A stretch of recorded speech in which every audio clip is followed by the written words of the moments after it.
All right, we're live. We'll give it about a minute or two to allow a couple people to at least get in here.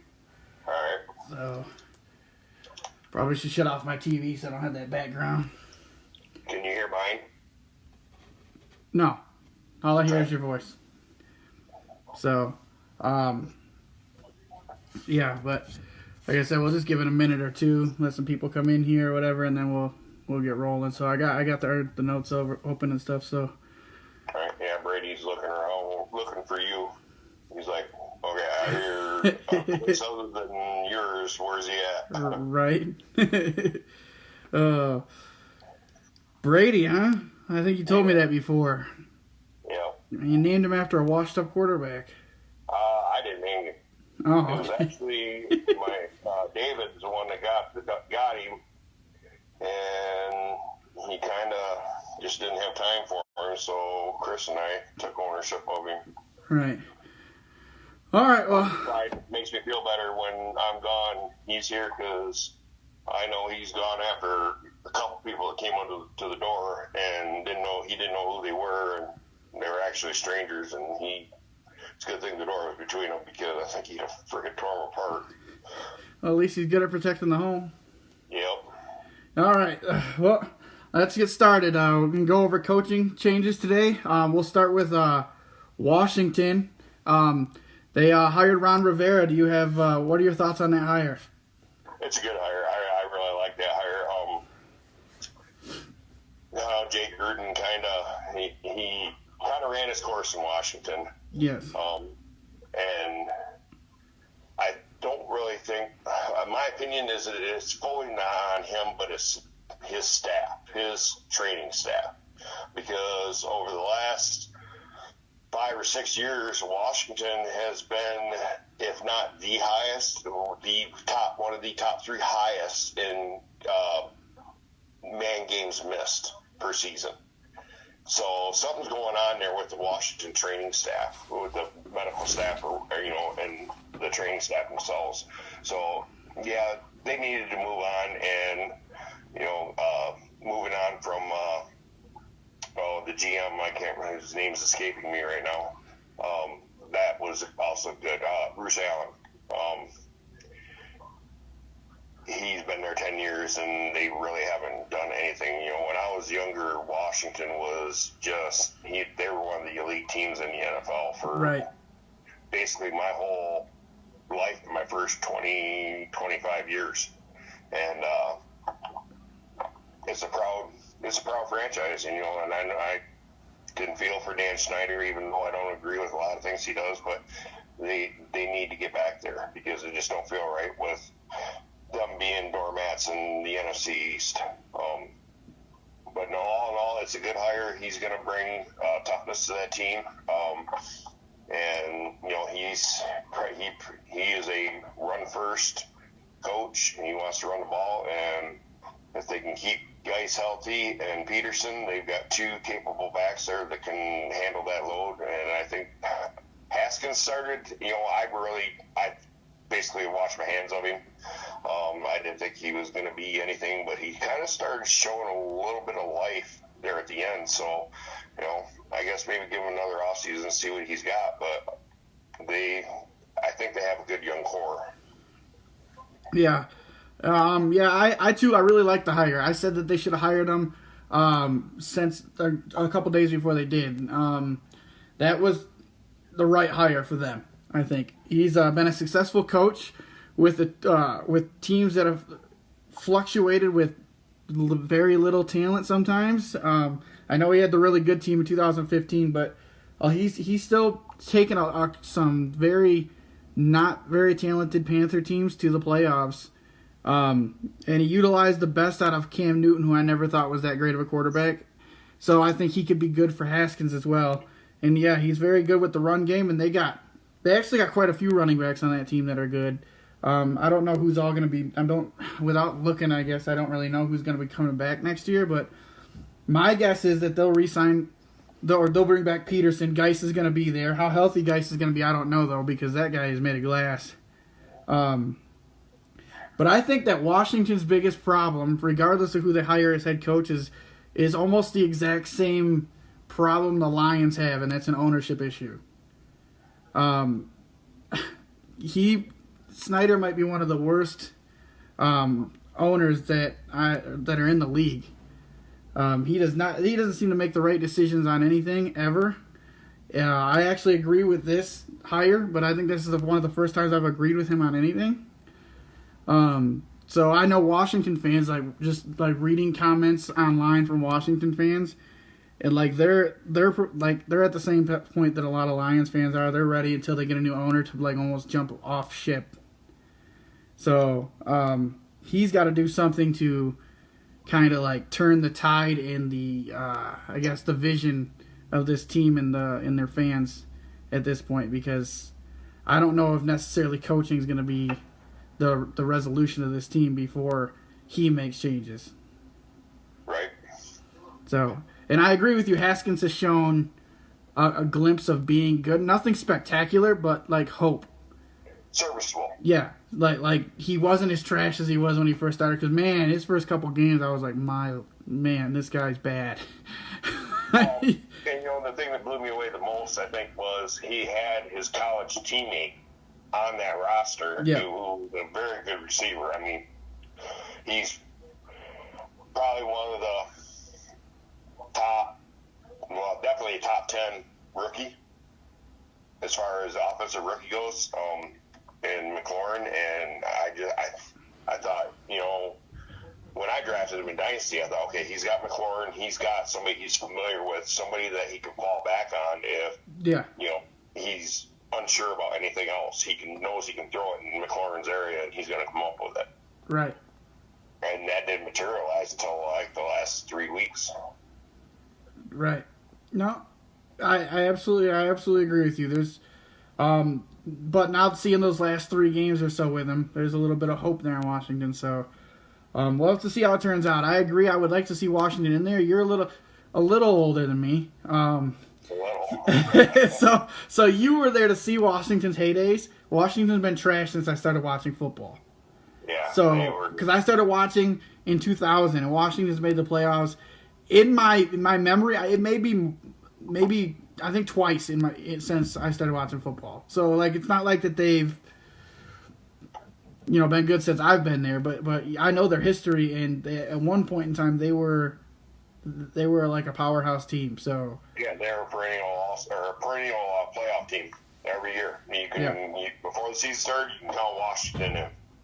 Well, they I neither them or the Lions have won a playoff game since 1991. Right. So, and I think that was the year they beat the Lions, wasn't it? Yeah, that was the year that they eviscerated the Lions. Yeah. Well, I guess that's putting it truthfully. I was just throwing it out there as a victory, but that was the NFC Championship game to go to the Super Bowl, and that was played in the old RFK Stadium. I want to say 45-7. It wasn't even close, and yeah, that was just an absolute bloodbath. Oh, and if I recall, wasn't that game supposed to be close? Yeah, that's what I was just going to say. And, when it caught even the odds makers off guard, because the Lions actually had a really good team. They had a top 5 offense and a top 5 defense that year. And Washington, it looked like Washington was playing a mediocre college team. Yeah. They had, that was back when the Lions had Benny Blades and Spielman, and just, names go on and on. Herman Moore, Brett Perriman, Johnny Morton, Barry Sanders. It was ridiculous, the roster they had, and I think they held Barry down to 20 yards rushing. God, man, imagine that. Yeah, that didn't happen very often. It happened a couple times, but it didn't happen very often. Right. All right, so we'll move on to the next one. Then this is your right down your alley here. The Browns fired Freddie Kitchens. He didn't even make it to Black Monday. Fired Freddie Kitchens and then let go of John Dorsey. I would like to know your opinions on the firings of those 2 guys.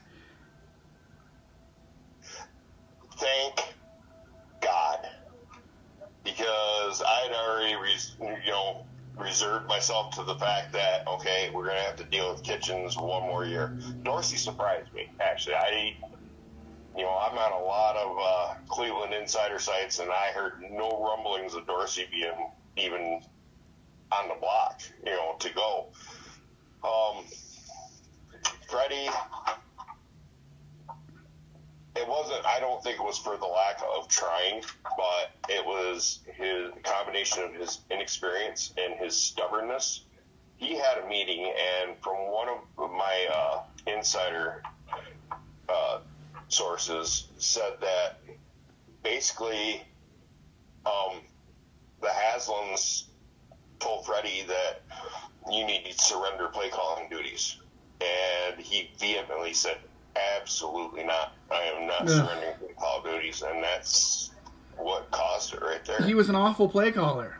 Yeah, and apparently he didn't think so. And so 4th and 9, he ran a draw against the Rams. Do you remember that? And I sit there and I think, more and more about the season. It's like, okay, why are you passing so much? You've got 2 stud running backs. 2 running backs that could lead the league in rushing. And you're not giving them enough carries. Especially a running back like Chubb, who is a rhythm running back.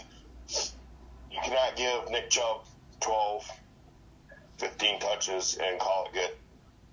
Right. Because Nick Chubb he's a guy that likes to lean on the defense. He likes to pop them and wear them down, kind of like Peterson did back, even this year, I guess, to a point. Yeah.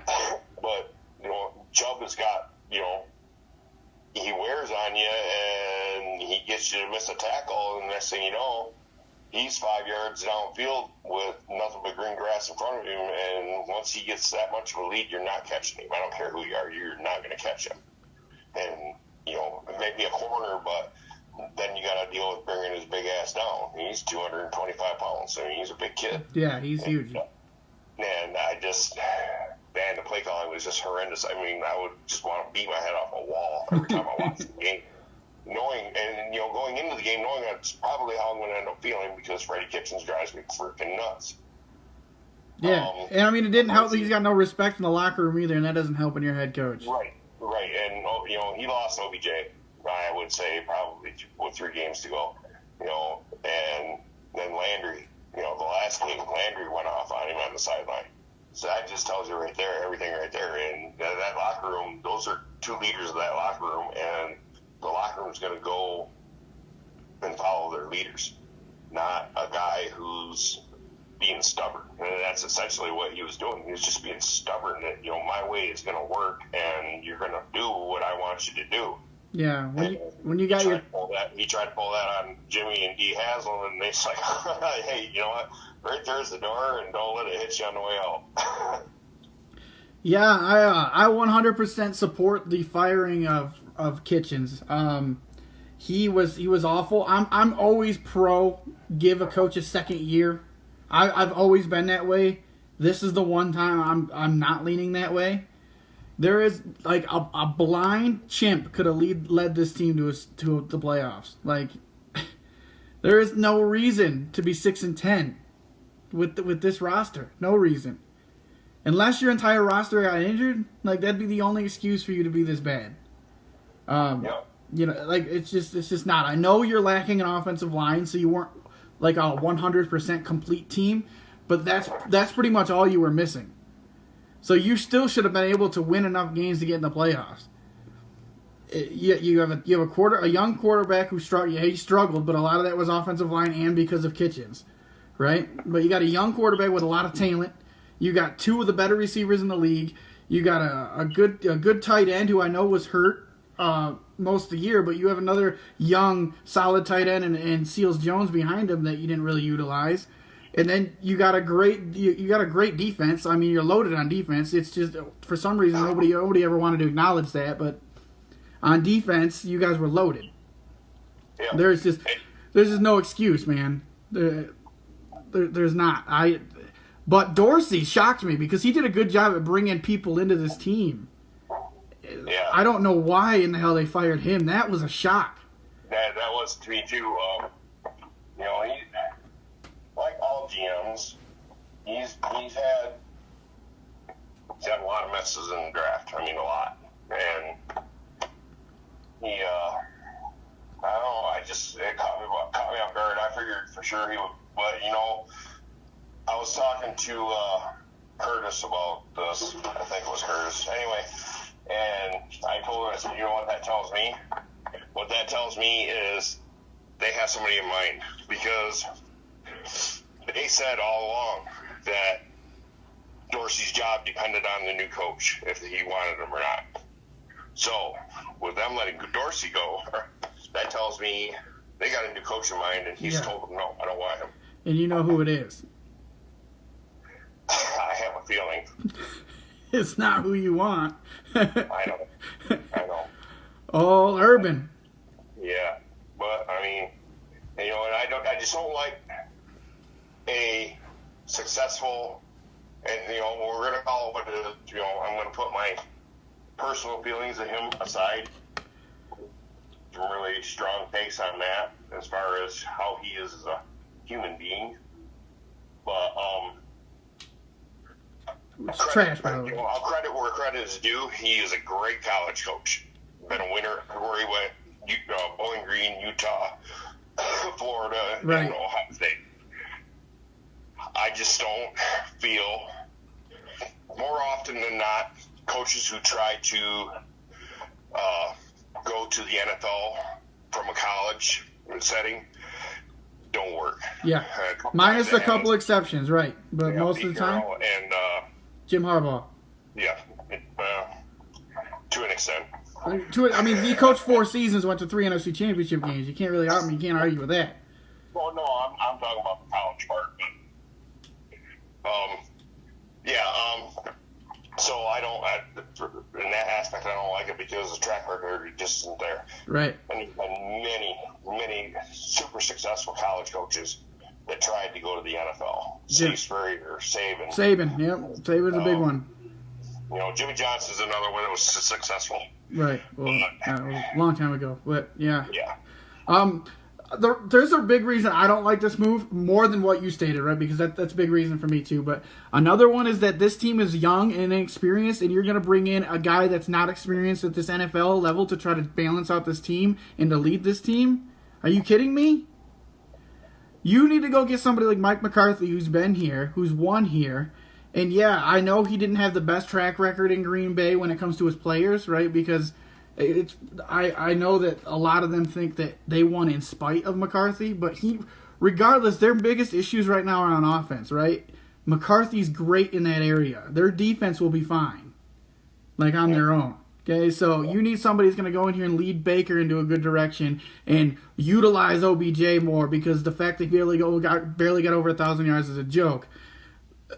Help incorporate like all this talent that you got on offense and utilize it. McCarthy's been there. He's done that. He's shown that he can lead great offenses. Look at Green Bay. Every year he was there, their offense was great unless Aaron Rodgers got injured. You can't replace that. So that's different. And that goes to my next point with McCarthy is, what was the one thing, aside from Aaron Rodgers, what was the one thing that he always had in Green Bay? And that was an outstanding offensive line. Yeah, yep.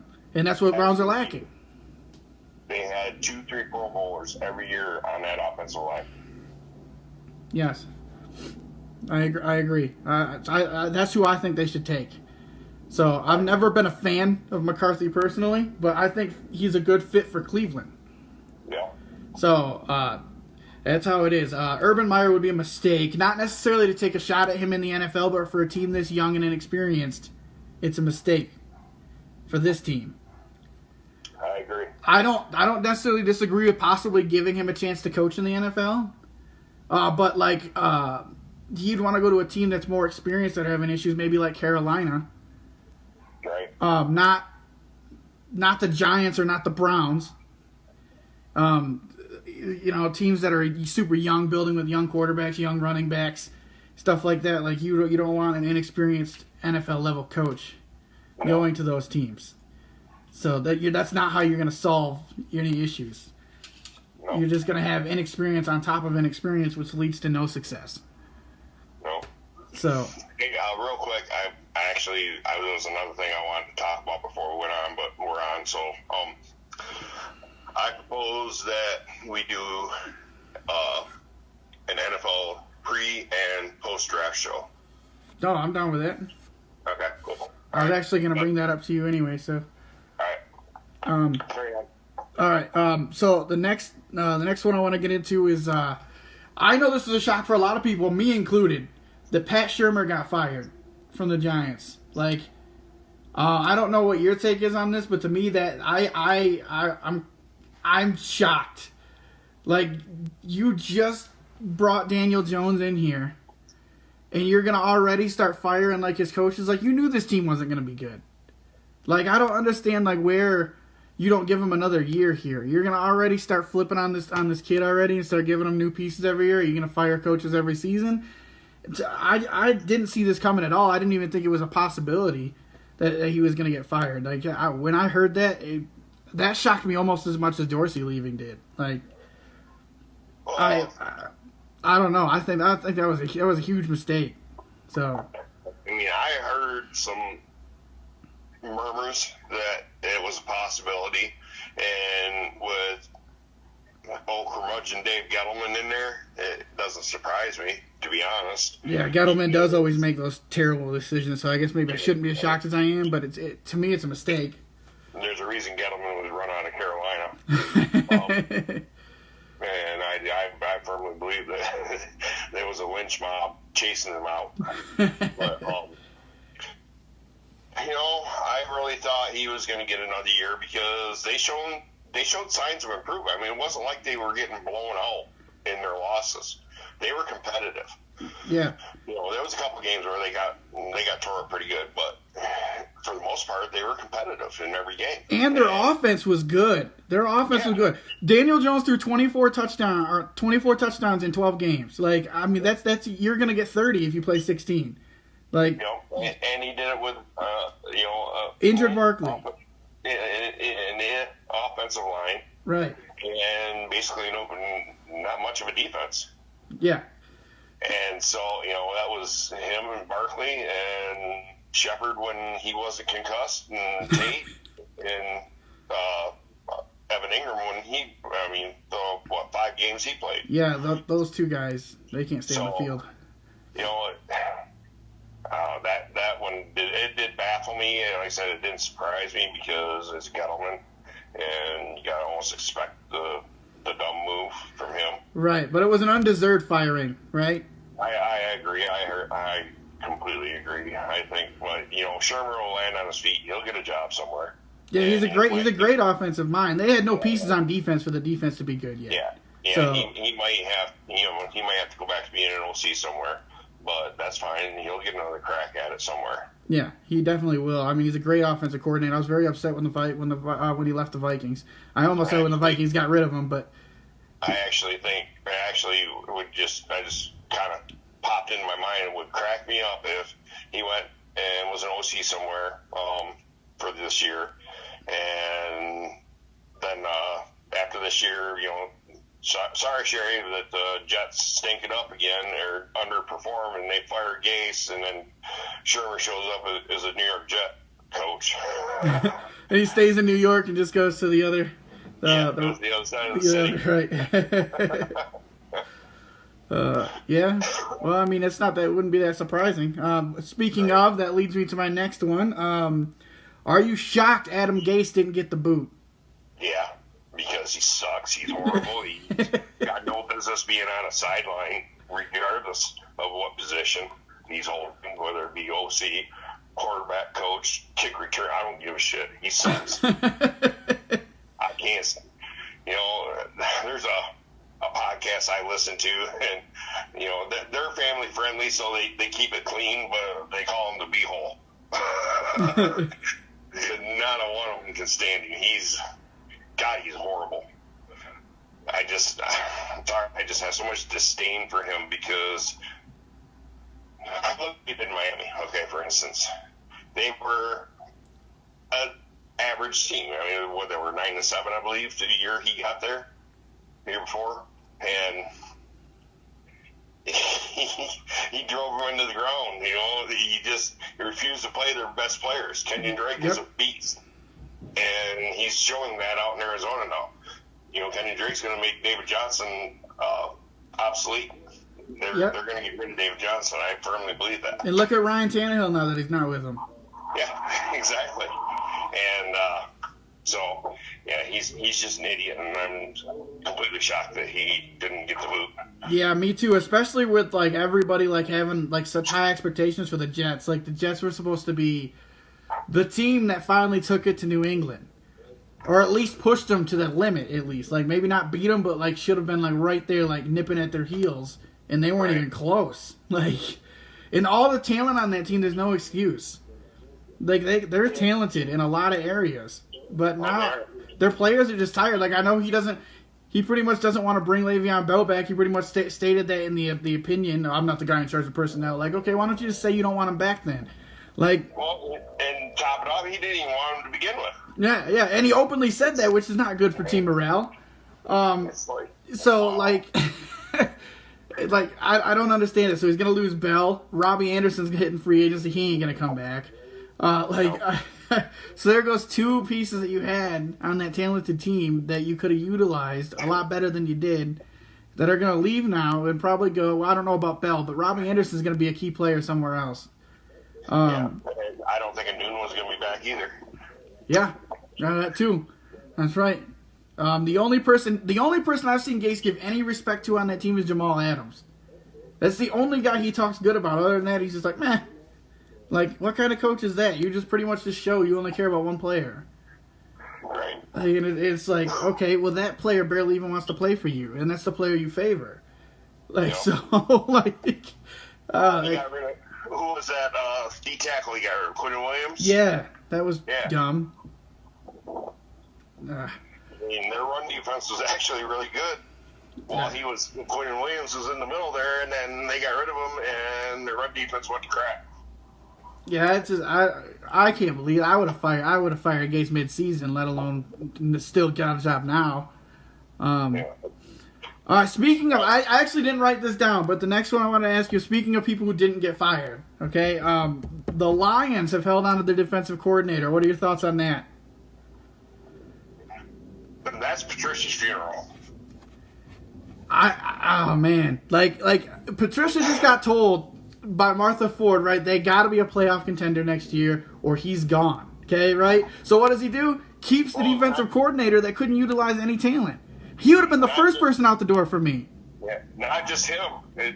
Quinn's gone too. Yeah, but I'm talking about like I was just I got you. Yeah. Quinn was told the same thing. Yeah, so. Yeah, I don't know. I don't get it unless they're like waiting to find somebody and fire him later. But I think they would have just fired him with the other assistants and shit. Like to me that makes no sense. They blitzed like I think I read something. It was with a couple weeks left to go, but it was like they blitzed 7% of the time on the season in like week 15. Yeah, well. It was like you can't win that way. Yeah, you don't want to over blitz, but you can't never blitz. Yeah, the QB's got time to sit there all day. To pick you apart. The Lions have talent on defense. They have talent on that defense. They have a lot of it. The fact that they were even they were last, right? The fact that they were even close to last is ridiculous. Well, and again, I'm going to show my age one more time. I remember Paul Pasqualoni when he was the head coach at Syracuse, and Syracuse was a really good team back in the late 80s, early 90s. They had Donovan McNabb and Dwight Freeney and guys like that. And Syracuse had to outscore you to beat you. They had Dwight Freeney, and I know there was a couple other guys that ended up going to the league off that team, and they still had to outscore you to beat you. Yeah. Because Pasqualoni cannot. He hasn't been relevant since then, and he just can't call it defense. For being that he should switch over to the offense because they had a really good offense. Right. Like and I don't get that. I don't get why he's still employed. I mean, No. The one thing the Lions got is I think they got a good offensive coordinator. They were having awesome numbers on offense when Stafford was there. But the defensive coordinator was holding them back. Like, Stafford had 19 TDs in 8 games, right? So he was on pace to lead the league in touchdown passes, and they were still 3-4 because the defense couldn't stop nobody from scoring. That's a huge problem. And the fact that you can't address that, especially with your job on the line, you know you got 1 year. You got 1 year left to make this team a playoff contender, and if it's not, you're gone. And you keep the one guy holding your team back from being a playoff contender. It makes absolutely no sense to me. None. So, you being a Lions fan, I had this friend of mine pose this question to me, and I actually saw it again a couple hours later on Facebook. What do you think about Marcus Mariota going to the Lions as a backup? I mean, he can't hurt nothing with Stafford, with the way Stafford's back's been. He put somebody quality back there because as much as Lions fans like to overhype people the moment that they come in and throw a good pass, David Blau's not a good quarterback. No, and that's where I was hoping you was going to go with it. Is Mariota, I think, would be a great backup, and if he had time to sit and learn in the system, learn from Stafford, I think he would actually be a good quarterback in that system. Yeah, I agree. The only reason why I'm half like hesitant on it is because all the people would start you should just bench Stafford for Mariota stuff, even though like anybody with half a brain knows that Stafford hasn't been the Lions' problem, and the Lions. The only reason the Lions aren't like 1-15 every year is because Stafford's their quarterback. Right. Well, and the other thing too that problem it would solve is now you have Stafford, their parent, on staff, learning the system, and you ain't got to go into the draft and spend a draft pick to do it. Yeah, it's not a bad idea. If they can make that happen, I wouldn't have a problem with it. I mean, at all. I just want to throw that out there because, like I said, me and a buddy of mine were talking about it early this morning, and I saw it on Facebook. I was like, how ironic is that? Yeah, I think that would be a potentially good move if Mariota was down for it. So, I'm sure he will be. I mean, because he's not going to get a starting job anywhere. No. So, and Stafford's, probably nearing the end of his career. I hope not. I mean, at his age, he can play another decade. It depends on how his body holds up. Yeah, it's not performance. It's his back, dude. Back has been messed up for 2 years now. That's why I'm saying hope. I'm saying I hope not. I'm not saying you're wrong. You could be right. I'm just hoping that that's not true. I'm not a Stafford hater. I think he's one of the best top 5 quarterbacks in the league. When he's right. Yeah. But he hasn't been right for some time now. Which is crazy because he wasn't right this year and was still like putting up MVP numbers. Yeah. I mean, he's definitely. I've been watching this game for a very long time. I've seen some of the old school guys that would go out with broken limbs and still play through it, and he ranks up there as probably one of the top 5 toughest guys I've ever seen play the game. Yeah. They had to force him not to play. He was going to play through this broken back. Oh, I know he was. I think last year he actually played. He did. Yes, he broke his back last year and finished the season. Yeah. Yep. Which just says a lot about how incompetent the Lions staff is, because that shouldn't be happening, especially when you're out of playoff contention like last year. Like, come on now. Well, especially when basically you can call him the engine for the team. Yeah. Because without him, that team's going nowhere. Yeah, you've seen that this year, right? That's why I can't believe there are still Stafford haters that are Lions fans, because you've seen life without Stafford. Yeah. Didn't we have a little friendly wager on Lions overall wins?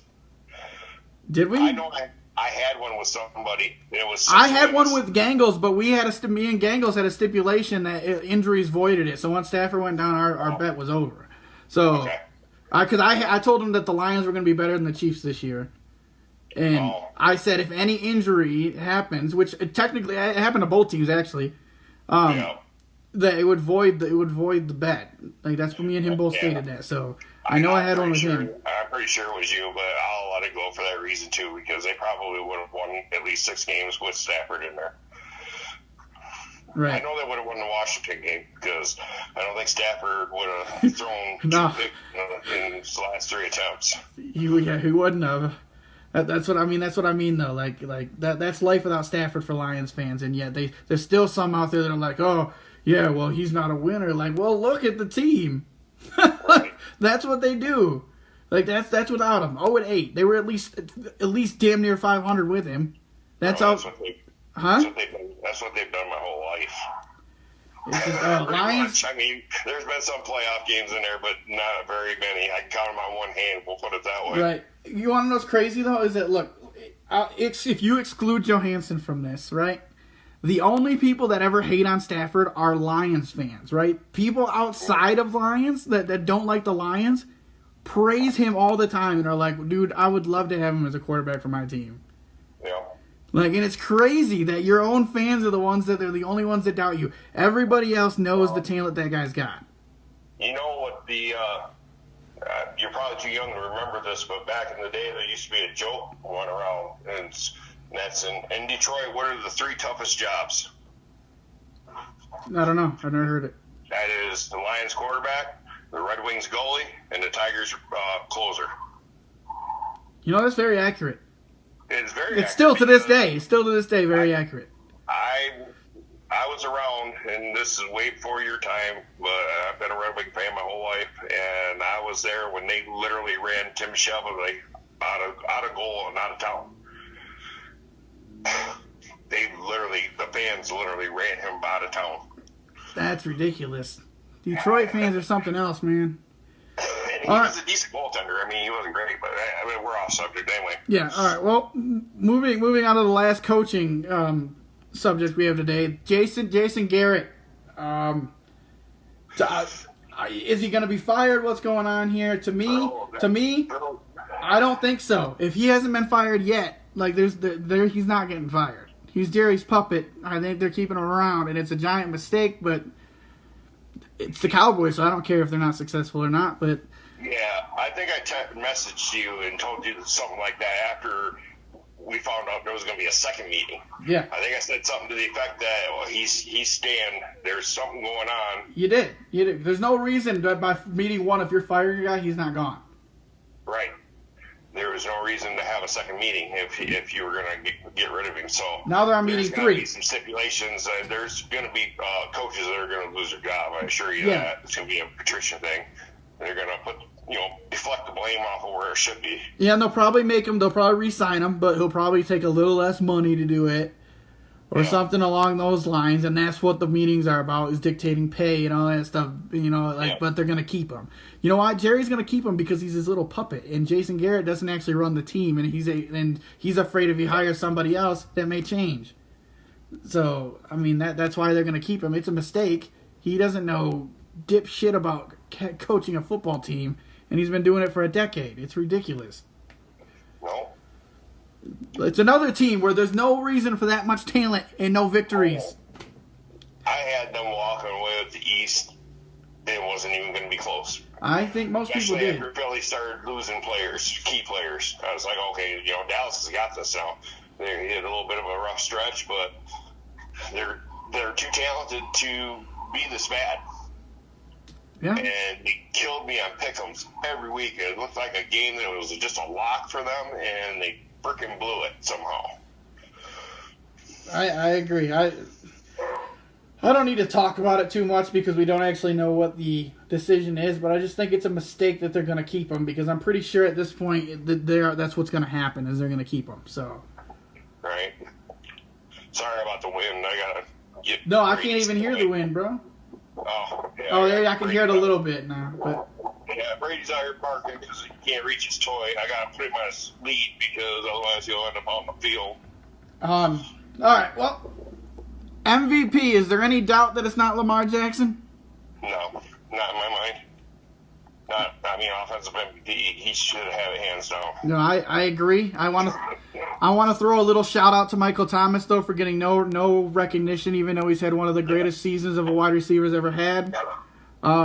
I think it's a damn shame he got no talk at all in the MVP conversation. I'm with you on that. The stats he put up is ridiculous. Absolutely ridiculous, and he got no love, and it's just absolutely. I still would have picked Lamar Jackson, but he should have been talked about and been put in conversation for it. But that just makes it to where he's going to come out beast out again next year because he's going to feel slighted. Yeah. So I feel sorry for the NFC South, for the secondary anyway. As long as Drew Brees doesn't hit like a wall, I agree with you. Well, even with Teddy in there, he was fine. No, yeah, but what I'm saying is that they won't bench Brees, so unless Brees like takes a giant like decline, right? You know what I mean? Like, so. Or if they win it and he just says, "Okay, that's it. I'm going out, on top." I don't think he'll do that. He's got too much left in the tank, especially after missing some of this year. I don't think, even if he wins the Super Bowl, I don't think he's retiring. But I mean, you never know. You don't really know what's going through people's heads. But to me, I thought you have too much left in the tank to go. But it's his body and how he feels, his family, that type of stuff. So, Offensive Player of the Year. This has got to go to Christian McCaffrey. Yes. I don't see how you can't give it to him. I can't even. I can't even debate it. There's nothing to debate. The 1,000 would not have been as good as they were without him. He was their team. 1,000 rushing, 1,000 receiving. Again, sorry, Michael Thomas, you just miss out again. But I mean, you can't compete with 1,000 in both category. Especially when it's only been done twice before. Right. This is remarkable stuff he's doing here. So I wish he played for a better team. I feel bad for him. You know the two that did it before him? Yeah, what about him? No, do you know who they are? No, oh man, Marshall Faulk, right? Yeah, he was one, and Roger Craig running back. I would have never got the other one. I thought it was Marshall Faulk. So I would have got that one, but I would have never got Roger Craig. Yeah. Even though I read it the other day, but I just didn't remember. Defensive Player of the Year. Who you leaning on here? Oh man.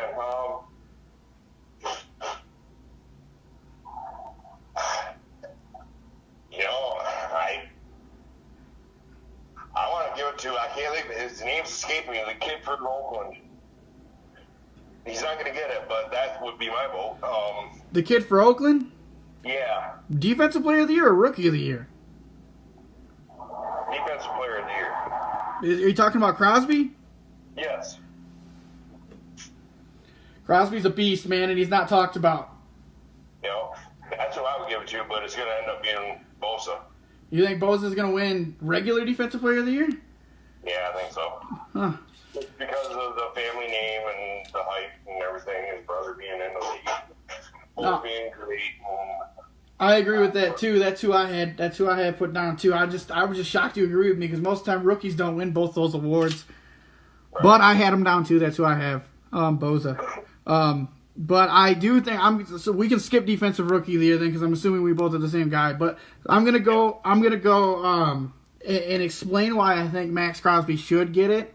Not only did he have better actual numbers than Bosa, because now people are going to get into analytics, right? That Bosa had 90 pressures to Crosby's 25 or whatever, right? Well, Bosa should have more pressures than him. I mean, that's just better defense, right?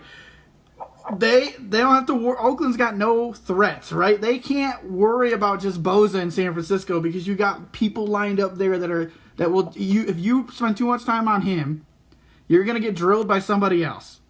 Yeah, you got DeForest Buckner, you got right. DeForest.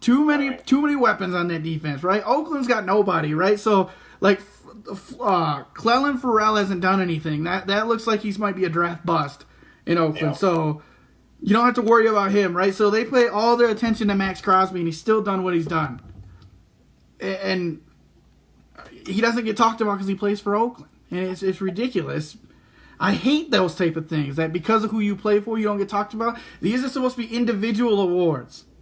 Well, and I don't think it's only just who you play for. I also believe that your name has something to do with it. Yeah, it does. And nobody jump on me either. This is no disrespect to Bosa. Bosa is a beast. No disrespect at all. I just want more respect shown for Crosby than what he gets. I mean, the stats are there to prove it. They are. The guy's a monster. And that was probably one of the best picks they've made. Obviously outside of Jacobs, because Jacobs a beast too. Which brings me to Offensive Rookie of the Year. Who do you have winning it?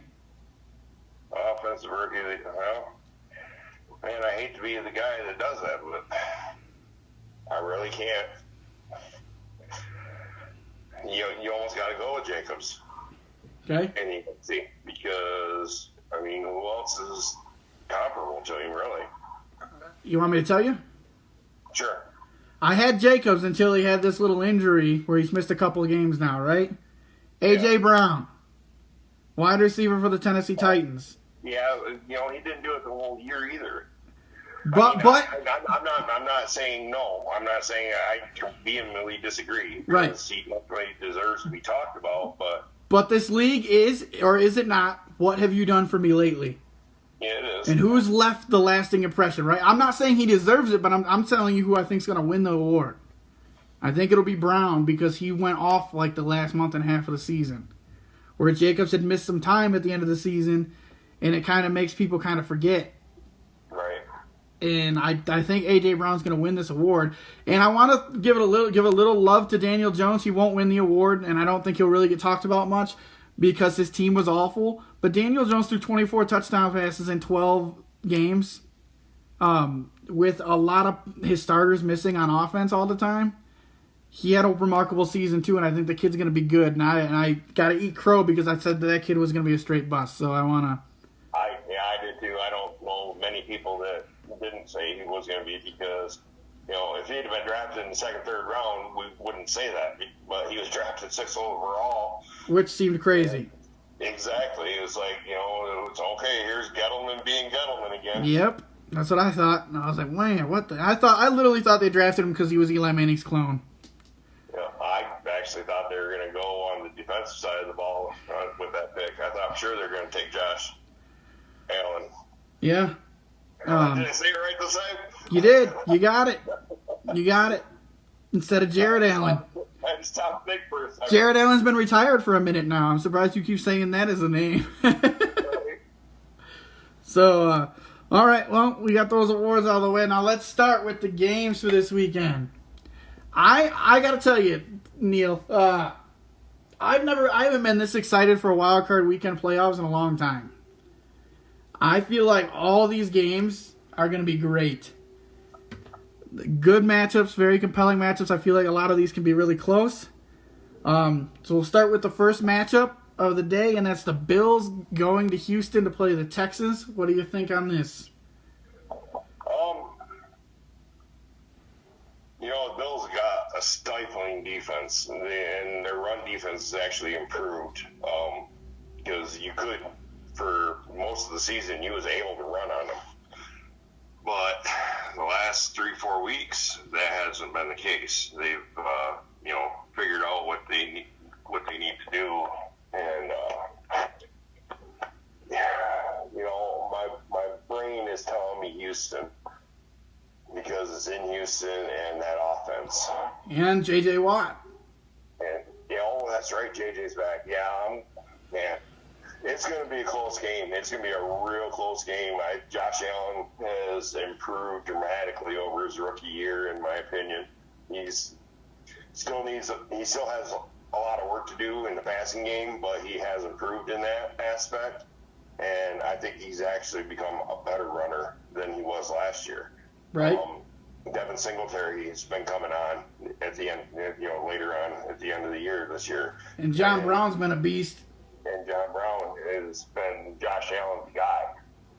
And John Brown, I always thought he was a good player in Arizona, but he's got that sickle cell anemia disease, and it activates in higher elevations.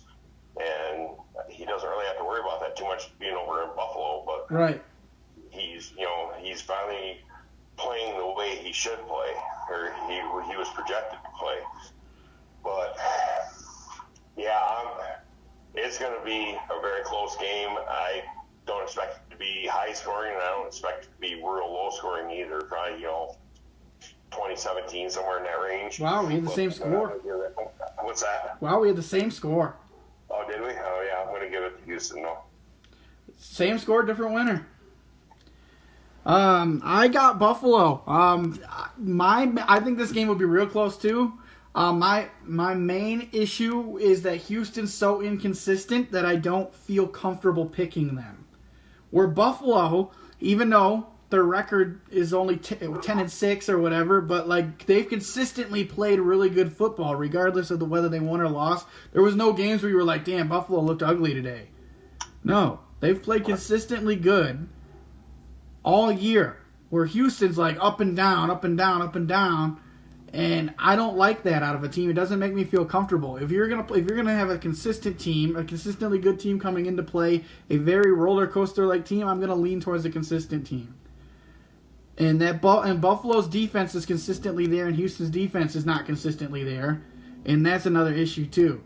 A defense wins championships, and this is championship football now. Yeah, I cannot hate you one bit for that bit. So I got in a nail biter. I got Buffalo taking it 20-17, just like you had Houston taking it 20-17. So very close. Now let's move on to one of the games that I can't wait for. Tennessee going into the very vulnerable now New England Patriots in Foxborough for their first Wildcard weekend game since the dinosaurs have existed. Oh, yeah, to me, Tennessee is one of the hottest teams going into the playoffs right now. Tannehill has got new life. Brady is he's starting to look old and busted. Brady's looking 42. Yeah, they were exposed by a weak Miami team, depleted Miami team.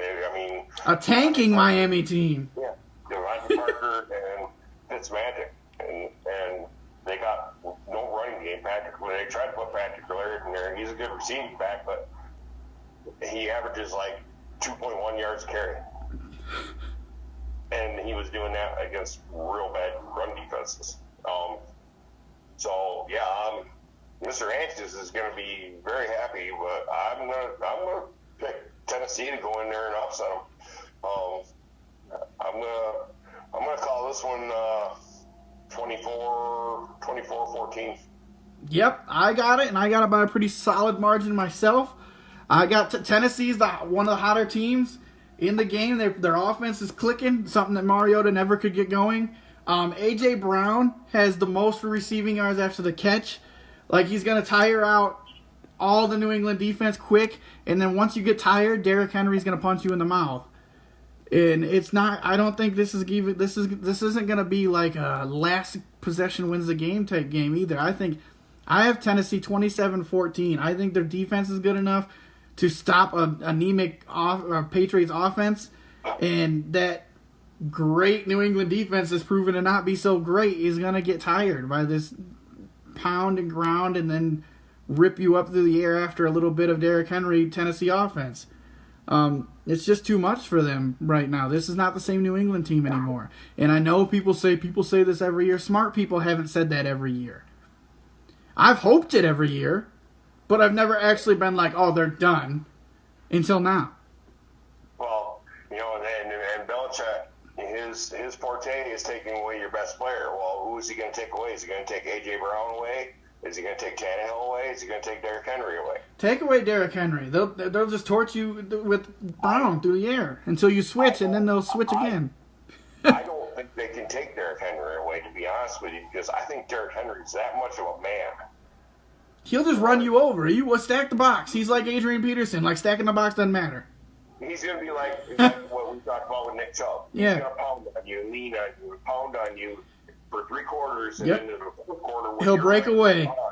He's gone. Yep. He's going to run away from you. He's going to throw some stiff arms, put your secondary on their backs as he's running down the field. Yeah, Neil, I wouldn't be shocked if he had 16 carries for 30 yards going into the 4th quarter, and then opens it up.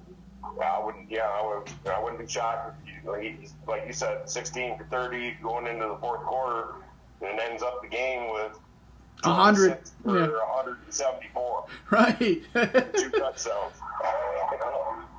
Yeah, I absolutely agree. I think that's exactly how the game plan will go, and I mean, Vrabel's no stranger to the Patriots, so I think this will be quite the game to watch for any Patriot hater. It's going to be a fun Saturday night.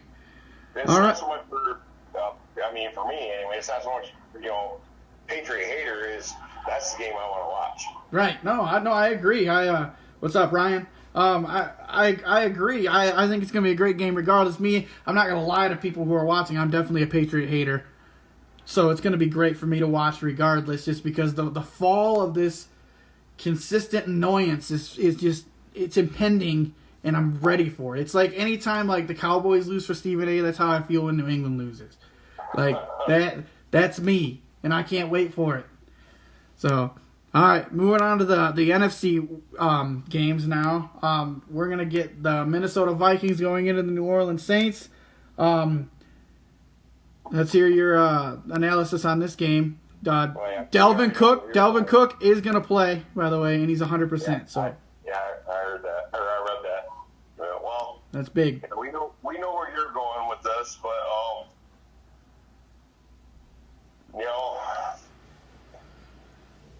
this is going to be another good game. Yeah. To be honest, this is going to be what we used to call back in the day. It's going to be a slobber knocker. Yeah, it's going to be a hell of a game. Two very good defenses. The Saints are an underappreciated defense, in my opinion. Man, this is going to be... I'm going to take the Saints on this, and it's got nothing to do with Vikings hate. It's just the simple fact that the Saints' strength is the Vikings' weakness, and that's the passing game. And the Saints they don't have to run the ball per hand, via handoff per se. They can run through the pass with Kamara and Latavius Murray. No, I agree. I don't blame you for taking the Saints at all.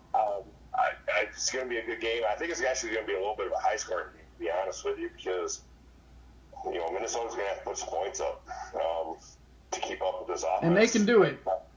And Michael Thomas, I don't see a corner on the Vikings that can stay with him. I do.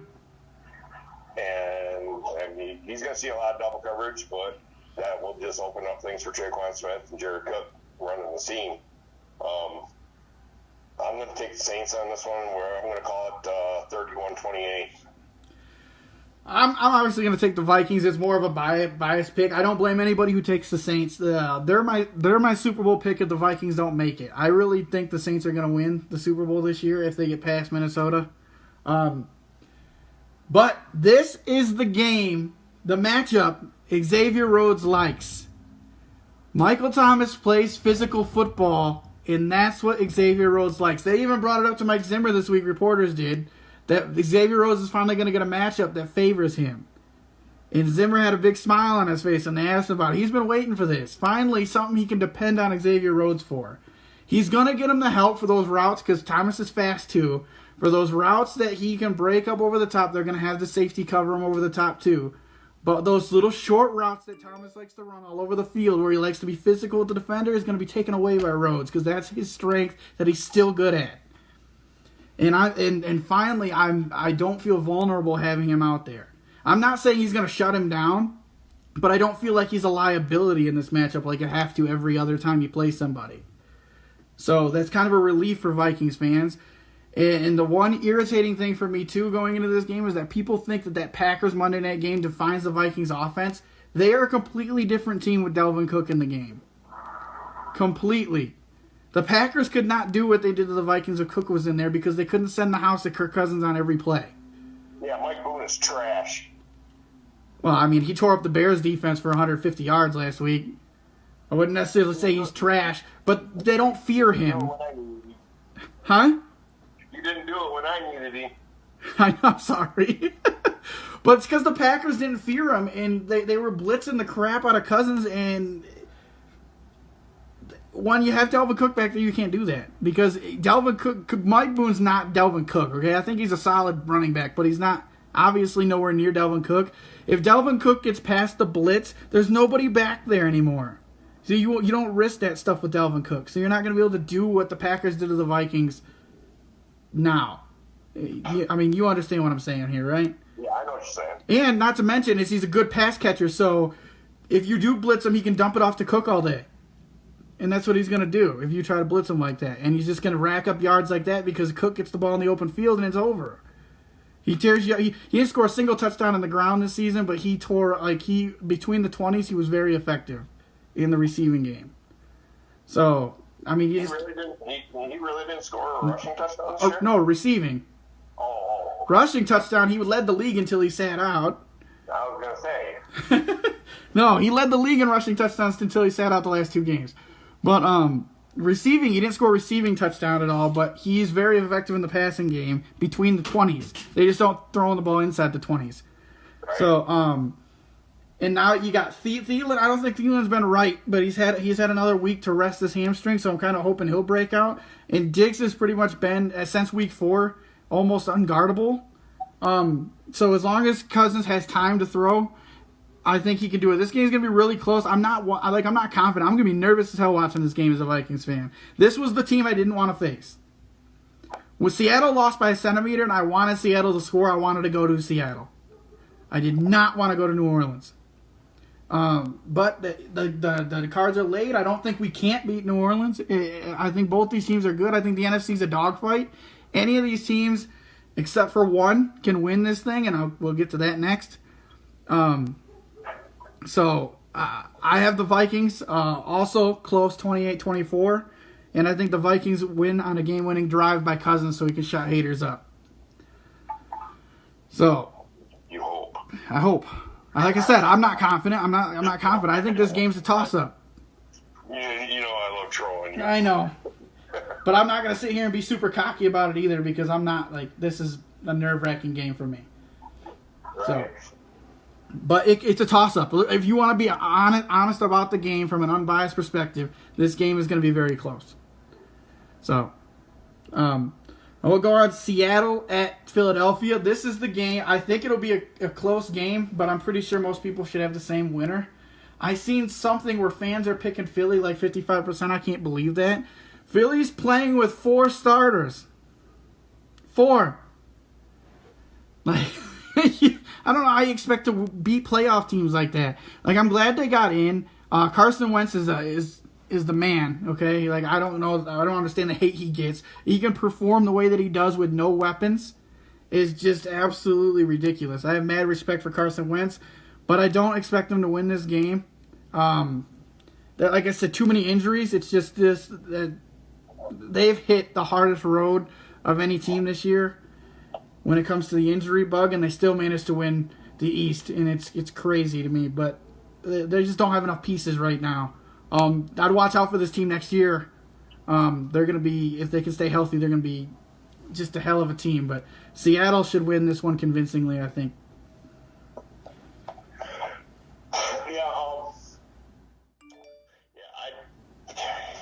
If Philly wasn't so banged up, I would probably have to go with Philly just for the simple fact they're playing in Philly. Yeah, definitely.